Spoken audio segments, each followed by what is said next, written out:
moom moo daal di wàcc que ni ñi nga xam ni itam ñoom la daal di interdire ñu bañ a génn li nga xam ne mu di réew mi ma ni kon nag jamono ji benn dégel am na si allant dans sens suspendre nañ ko nag mbir yi de manière provisoire le temps que ñuy daal di li nga xam ne mu di justement ayawaat dem beeg dikk bi donc le 14 septembre 2024 Dakar Actu mu daal di defoon état benn liste bu 200 personnalités yi nga xam ni itam da leen introduire ñu daal di génn le territoire au niveau des aéroports ports ak li nga xam ne mu di frontières yi bokk na si ay anciens ministres yu ex régime bi di Macky Sall waaye itam ay directeurs de l'administration générale et de l'équipement di DAGI ay directeurs de société des hommes d'affaires etc.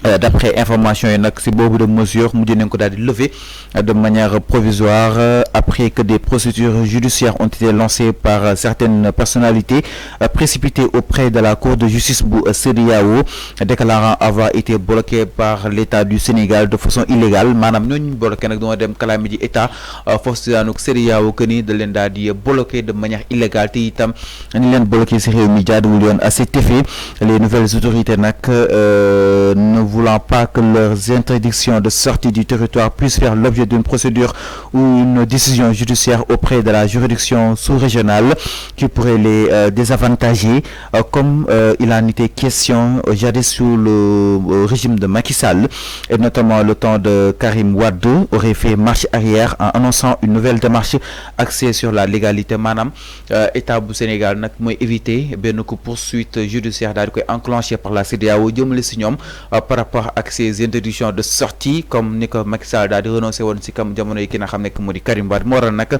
ñu daal di suspendre pour le moment dem beeg dikk bi waaye it nag ñi nga xam ni itam ñoo fi nekkoon ay ministre yoroon fi ay postes de responsabilité si jamono yi Macky Sall du coup ils ont décidé de passer à la vitesse supérieure et selon des informations de Dakar Actu ay directeurs généraux de l'ancien régime ñoom nag semaine bi dinañ daal leen déglu et l'objectif étant accélérer l'ouverture des procédures judiciaires à l'encontre de ces personnalités pour pouvoir récupérer leur passeport et leur faire notifier une façon légale leurs interdictions du sortie du territoire exactement moo la nag ñu bëgg a baral li nga xam nekk moo di yëf yi donc fu mu toll nii nag la réduction des comptes levée provisoire des interdictions de sortie du territoire cette nouvelle approche afin la nouvelle autorité yi daal di adopté allant dans ce sens naka na ko daal di jàngatee. oui tey la dëgg neexee parce que les anciens dignitaires de Macky Sall ex-régime ñoom ñoo fi taxawoon barke Demba Ndiaye di ne ñoom la CEDEAO ne doit pas donner des leçons au Sénégal ils vont pas recevoir des ordres de qui que ce soit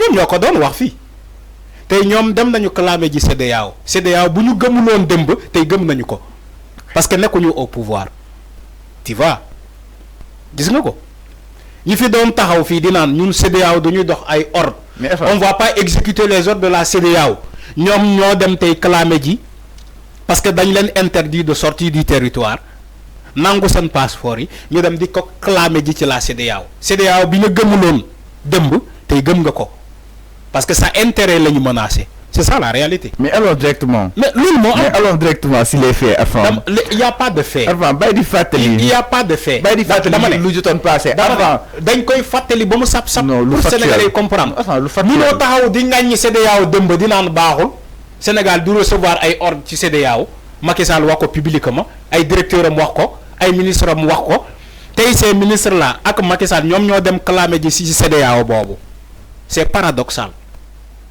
c'est paradoxal parce que dañ laa interdire voyager nga dem kalaame ji ko ci CEDEAO bi nga jàppee ni que baaxul wala du jox Sénégal ay ordre le Sénégal ne doit pas recevoir des ordres de la CEDEAO ñoom ñoo ko doon wax fii ñoom quand ça leur arrange CEDEAO am na crédibilité bu leen arrangé wul CEDEAO amul crédibilité c'est ça. mais man damay wax benn affaire pour ñu comprendre bu fekkee ñun Sénégal on veut une réduction des comptes moo tax état du Sénégal nangu passeport ñooñu parce que dañoo yaakaar ni que ñooñu dañ leen cité ci ay rapport on va pas écouter la décision de la CEDEAO. Le Sénégal c'est un pays souverain. C'est un pays souverain. amaana ñun dañoo on est mandataire aussi comment dire on est membre de la CEDEAO. mais dañuy toll moment boo xamante ne du CEDEAO mooy agir, c'est l'État du Sénégal mooy agir. C'est pas la CEDEAO, c'est l'État du Sénégal en question mooy agir. Il ne s'agit pas de la CEDEAO. Il s'agit d'une question de souveraineté nationale. La souveraineté nationale, elle est importante. Vous faites que nous, Sénégal, oui, vous faites que nous, Sénégal, on veut une reddition des comptes. Et nous, si cette reddition des comptes, nous voulons voyager, nous tirons un passeport temporairement. Donc là, il ne s'agit pas de la CEDEAO. Il s'agit de nous-mêmes. Une souveraineté. Peut-être pour justifier il s'agit ñu bloquer ces passeports. Il s'agit wala ñu bloquer les il faut ngeen xam loolu. Donc mu ne jàpp ni premier combat bi ñu la gagné nañ ko pour le moment. Fallo il faut ngeen xam ni il s'agit d'une souveraineté nationale. Pas une souveraineté internationale. C'est une souveraineté nationale d'abord. La CEDEAO c'est international. Le Sénégal c'est national.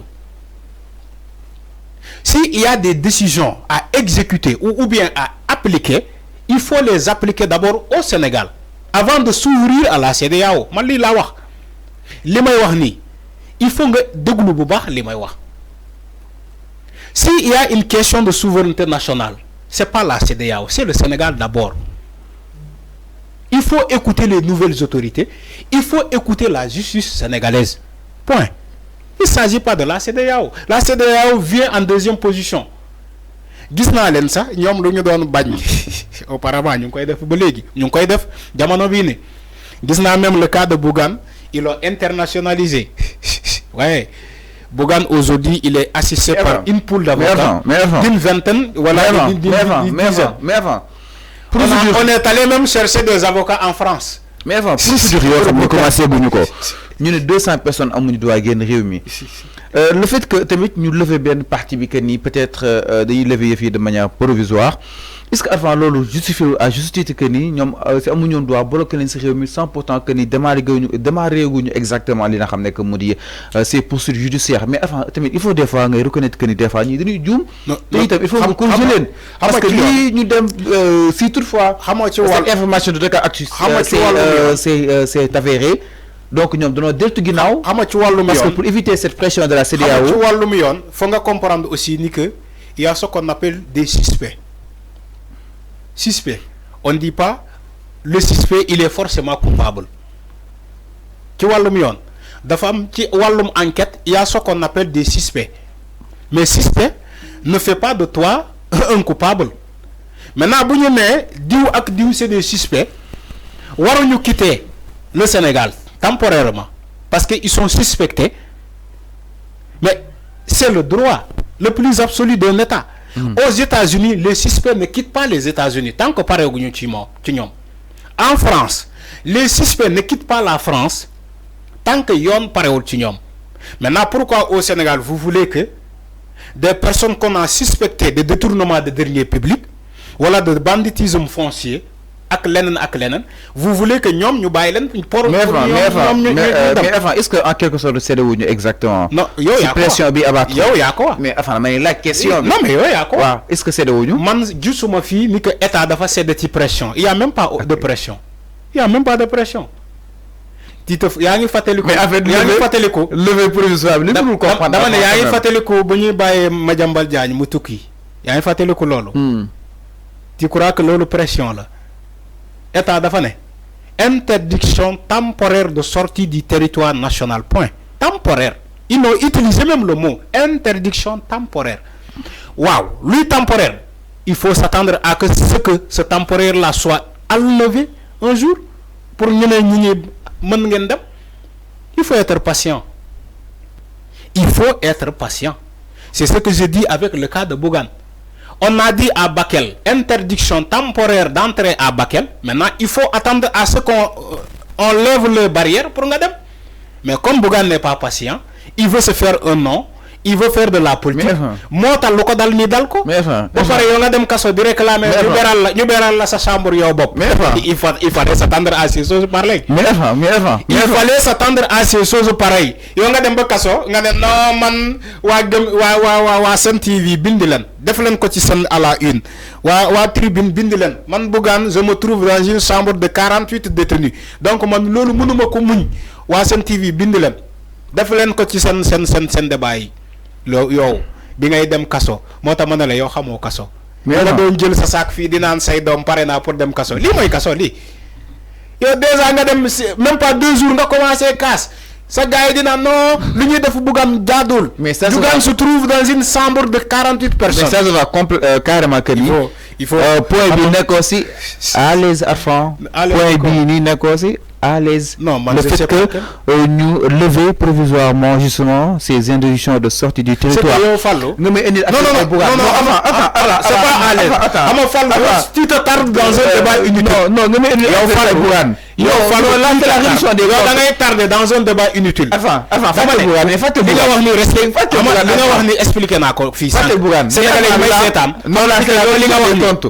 La réduction des comptes. Non, tu n'as pas posé une question sur la réduction des comptes. Tu as dit. Yo da nga ne fallu sénégalais ñu ngi sétane kamé bay say yabaté li ngay def li tamit yo tamit sénégalais ñu ngi sétane da nga ne do poser une question dans la réduction des comptes da nga ne yow est-ce que état cédéwul à la pression de ñooñu ñoo xamante dañu dem réclamer clamé ji ko au niveau de la CEDEAO lolu moy sa question dédét la réduction des comptes avant dédét fallu du lolu way fallu nous ñun dañoo jàng mais quand même parlant de la réduction des comptes voilà merci yaa ngi tu me poses la question sur la réduction des comptes.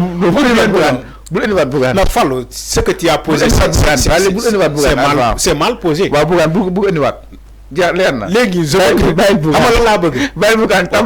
D'accord, ok, d'accord, posez ma question. Pour me Sénégalais, ils comprennent que Fallo a posé une question sur ça. Mais enfin, c'est la réduction des comptes en fait. Il faut que l'air comme nous avons tout le temps est-ce que nous aurons ça pour aller des lois concrètement alors pour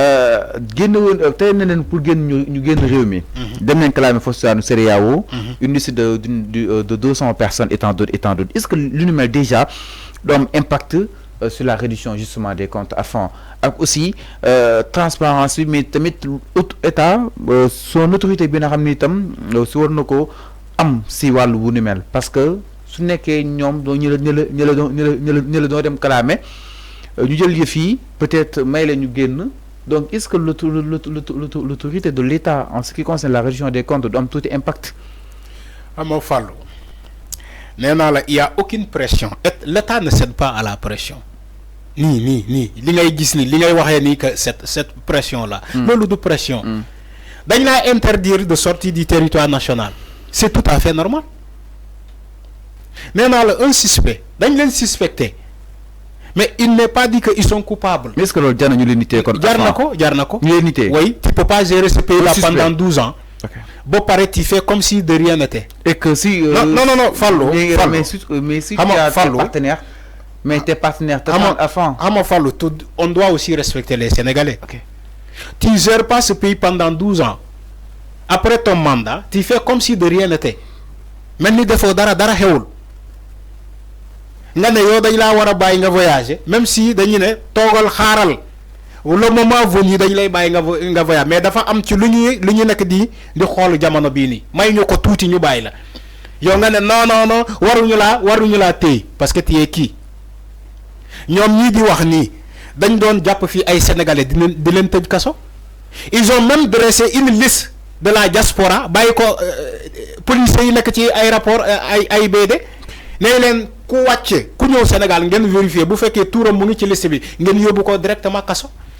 Aujourd'hui ñoom ñoo ñuy fàtt di rëy làmmiñ di wax parce que kon tere nit voyager nii la méttee ñoom ñu teree diaspora bi voyager ñëw Sénégal de dignes fils du Sénégal ay dignes fils sénégalais yi nekk ci diaspora bi ñu bëgg a ñëw tabaskiyee fii ñu bëgg a ñëw magal fii ñu bëgg a ñëw korité fii ñoom ñu dressé seen liste bàyyi ko aéroport international Blaise Diagne ne leen ku wàcc ci aéroport bi ngeen vérifier turam bu nekkee ci liste bi ngeen yóbbu ko directement kaso ba sénégalais yooyu nekk fa ay at ci diaspora bi mënuñu ñëw Sénégal aujourd'hui c'est les mêmes personnes ñoom ñuy jox tey ay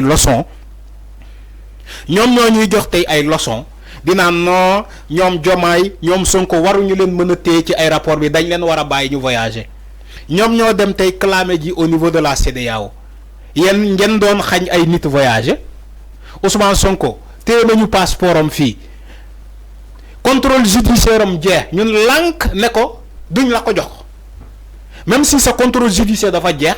duñ la delloo sa passeport duñ la delloo sa njumtukaay sa kayit sa papier duñ la ko delloo téye nañu sa ba téye ordinateur Ousmane Sonko bu muy liggéeyee ñu ne lànk duñ ko delloo. Aujourd'hui, c'est les mêmes personnes là qui sont aujourd'hui donneurs de leçons dans ce pays-là. Donc, comme dans ma invité qui débat Bob, le débat que j'ai invité à l'air na légui parce que j'ai tout cela il ne faut pas. Damay continuer do ma dak. Dama ne. Follow. Xam yow do def fi lu ne fang. Nga interdire gaay doole sénégalais. Sénégalais bu bëgg voyager sa nga ne ko do voyager ci jamono Macky Sall. Ça se faisait. Ay nit gàddaay jaar par Mali di gàddaay dem togg Mali wala ñiy togg Mauritanie wala ñiy jaar dem fee tous les images sont là c'est les mêmes personnes là la ñuy xañ ñu ne leen temporairement toog leen ngeen xaar tuuti ñiy xataraayu. On a vu des points de presse Abdoulaye Seydou Sow ay Lat Diop ay ñeneen ak ñeneen ñi naan non dañ maa xañ voyager dama am ay partenaires ñu xañ ma ko wala tout ça. Alors que yéen Macky Sall bu mu koy defee fii neexoon na lool Macky Sall bu mu koy def fii neexoon na lool ci ñoom ñii taxaw di naan sénégalais bu yarul dañ lay yar par force sénégalais yi dañ leen di yar yóbbu leen kaso tere diaspora bi voyager ñëw Sénégal tere ñëpp. C'est clair merci beaucoup. tey yéen ay taxaw di naan non ñii ay dëmm lañu. alors c'est clair merci beaucoup. yéen foo leen bàyyi seen bopp. alors leer na par rapport ak li nga xam ne que moo di levée provisoire des interdictions de sortie du territoire exactement ñu daal di ñëw itam si leneen du côté de la régie Arfan ñu gis ni Arfan débat bi nga xam ni itam jamono ji sukkandiku na lool.